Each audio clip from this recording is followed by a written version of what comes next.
తెలుగు రాష్ట్రాల్లో schools reopen అయ్యాయి. విద్యార్థులంతా బడిబాట పట్టారు. రాష్ట్ర వ్యాప్తంగా ప్రభుత్వ ఎయిడెడ్ ప్రైవేట్ బడులు ప్రారంభమయ్యాయి. ఇవాళ ప్రభుత్వ పాఠశాలల్లో చదివే విద్యార్థులకు యూనిఫామ్, పాఠ్య పుస్తకాలు అందజేయనున్నారు. ఈసారి కొత్తగా 1 నుండి 5 తరగతుల విద్యార్థులకు నోట్బుక్స్ ఇవ్వాలని నిర్ణయించింది ప్రభుత్వం.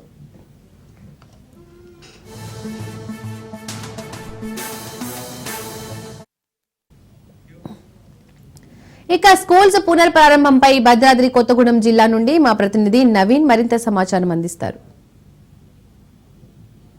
వేసవి సెలవుల అనంతరం పాఠశాలలు పునఃప్రారంభమయ్యాయి. భద్రాద్రి కొత్తగూడెం జిల్లా వ్యాప్తంగా కూడా ఉన్నటువంటి ప్రభుత్వ ప్రైవేట్ పాఠశాలలు అయితే ఈ రోజు నుంచి అయితే తెరుచుకున్నాయి. ఈ నేపథ్యంలో ఇటు ప్రైవేట్ పాఠశాలలు అదేవిధంగా ప్రభుత్వ పాఠశాలలు, ముఖ్యంగా ప్రభుత్వ పాఠశాలలకు సంబంధించి సౌకర్యాలు ఏ విధంగా ఉన్నాయి, వారికి సంబంధించి ఎటువంటి చర్యలు తీసుకున్నారో ఇప్పుడు మనం తెలుసుకుందాం. ఇప్పుడు కొత్తగూడెంకి సంబంధించి పూర్వకాలం నుంచి కూడా ఉన్నటువంటి ఏదైతే కొత్తగూడెం కూలీలైన్ స్కూల్ అయితే మనం ఉన్నాం, ఇక్కడ ఉన్నటువంటి హెచ్ఎంని అడిగి ఒక స్కూల్ పరిస్థితులు అయితే తెలుసుకునే ప్రయత్నం అయితే చేద్దాం. సార్ చెప్పండి, ఈ యొక్క పాఠశాలలు పునఃప్రారంభం అవుతున్న నేపథ్యంలో మీరు ఎటువంటి చేశారు పిల్లలకు సంబంధించి? ఈరోజు పిల్లలకు పాఠ్య పుస్తకాలతో పాటు నోట్ బుక్స్, యూనిఫామ్స్ అన్ని పిల్లలు సిద్ధంగా ఇస్తున్నాము. అదేవిధంగా గతంలో ఏదైతే ఉత్తీర్ణత శాతం ఉందో దాన్ని మరింత పెంచడం కోసము మా వంతుగా మా ఉపాధ్యాయులు కృషి చేస్తున్నాము. అదేవిధంగా ఈరోజు 10 గంటలకు ఉపాధ్యాయుల తల్లిదండ్రుల సమావేశం కూడా నిర్వహిస్తూ ఉన్నాము. దీనికి ప్రజాప్రతినిధులు, మా అమ్మ ఆదర్శ పాఠశాల కమిటీ చైర్మన్ గారు అందరూ పాల్గొంటారు. ముఖ్యంగా మనం చూసుకుంటే ఏదైతే ప్రభుత్వ పాఠశాలని మరికొంత అంటే ఉన్నత స్థితికి తీసుకెళ్లేందుకు బడిబాట అనే కార్యక్రమాన్ని అయితే ప్రభుత్వం తీసుకొచ్చినట్లుగా చూడవచ్చు. ఈ బడిబాట కార్యక్రమం ద్వారా ఈ పాఠశాలకు ఎంతమంది విద్యార్థులు జాయిన్ అయ్యారు? బడిబాట ద్వారా ఈ పాఠశాలకు మా ఉపాధ్యాయులు చేసిన కృషికి 30 మంది పెరిగారు.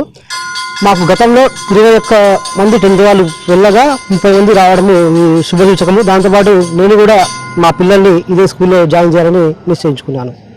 మొత్తం విద్యార్థులందరూ కూడా అసలు ఎంతమంది విద్యార్థులు ఉన్నారు సార్? దీనికి సంబంధించి పాఠ్య పుస్తకాలు అన్నీ కూడా పూర్తిగా వచ్చాయా? లేదు అనుకుంటే అంటే కొన్ని పాఠశాలకు సంబంధించి 50%, కొన్ని పాఠశాలలో 60% మాత్రమే పుస్తకాలు కావచ్చు, యూనిఫామ్స్ పంపించిన పరిస్థితి. మీ పాఠశాలకు ఏ విధంగా ఉన్నాయి? మా పాఠశాలకు 100% పుస్తకాలు, 100% యూనిఫాము అందాయి. ఒక్క స్టేట్ వైడ్గా ఒక హిందీ తప్పితే మిగిలిన పుస్తకాలని చేరుకున్నాయి. మీ పాఠశాలకు చూసుకుంటే కొత్తగూడెంలో చాలా కాలం నుంచి కూడా ఈ పాఠశాల ఉన్నట్లుగా కూడా చూడవచ్చు. అనేక మంది కొత్తగూడెంలో ఉన్నటువంటి చాలా మంది కూడా ఈ పాఠశాల నుంచి బయటకు వచ్చిన వారు అందరూ కూడా ఉన్నారు. అయితే ఇప్పటికి సంబంధించి అంటే శిథిలావస్థకు చేరినటువంటి ఒక పాఠశాలలోనే మీ యొక్క పాఠ్య తరగతులు నడిపిస్తున్నాయి. దీనికి సంబంధించి మీరు ప్రభుత్వానికి కావచ్చు లేకపోతే అధికారులకు ఏం కోరదలుచుకున్నారు? గతంలో మా ఉపాధ్యాయులు ఈ బిల్డింగ్కు కొత్త బిల్డింగ్ శాంక్షన్ చేసి గతంలో పనిచేసిన లాల్ సింగ్ గారు ఆల్రెడీ ఎమ్మెల్యే గారికి ఒక లెటర్ పెట్టారు. మా అమ్మ ఆదర్శ పాఠశాల కమిటీ చైర్మన్ గారు ఆల్రెడీ కలెక్టరేట్లో కూడా ఒక లెటర్ ఇవ్వడం జరిగింది. ఇంకొక అదృష్టం ఏంటంటే మా స్కూల్ పిఎంసీ స్కూల్ కావడం వల్ల నూతన బిల్డింగ్ వచ్చే అవకాశం అయితే ఉంది. కాకపోతే ఈ బిల్డింగ్లో మాత్రం చాలా ఇబ్బంది పడతా ఉన్నాం. పిల్లలు చదువులు కావచ్చు, కరెంటు పోతే కూర్చోలేని పరిస్థితి. పురాతన బిల్డింగ్ కాబట్టి దోమలు ఎక్కువగా ఉండడం కొంచెం ఇబ్బందిగా ఉన్నది. ఏదైతే గత ప్రభుత్వంలో కొన్ని పాఠశాలకు సంబంధించి మరమ్మతులు కావచ్చు, నూతన బిల్డింగ్ సంబంధించి కొన్ని ఫండ్స్ రిలీజ్ చేశారు. దాంతో వాళ్ళు అక్కడ కొత్త నూతన కన్స్ట్రక్షన్స్ కావచ్చు లేకపోతే మరమ్మతులు చేపించారు. ఈ స్కూల్కి సంబంధించినటువంటి ఏ పనులు ఇక్కడ జరిగాయి? ఈ స్కూల్కి కొత్తగా ఒక సైన్స్ ల్యాబ్ రావడం జరిగింది. కూలిపోయే స్టేజ్లో ఉన్న గోడని మా స్కూల్ అయితే ఫండ్ ఉందో ఆ ఫండ్తో దాన్ని నూతనంగా కట్టించడం జరిగింది.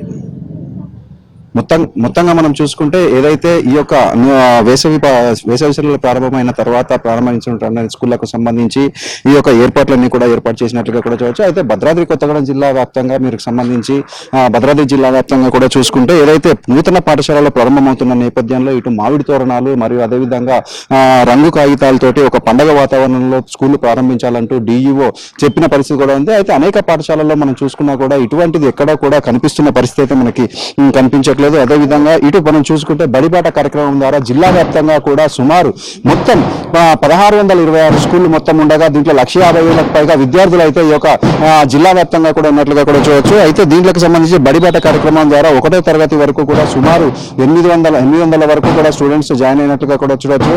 అదేవిధంగా 2వ తరగతి నుంచి 10వ తరగతి వరకు 184 మంది మాత్రమే. అంటే మొత్తంగా మనం చూసుకుంటే బడిబాట కార్యక్రమం ద్వారా భద్రాద్రి కొత్తగూడెం జిల్లా వ్యాప్తంగా కూడా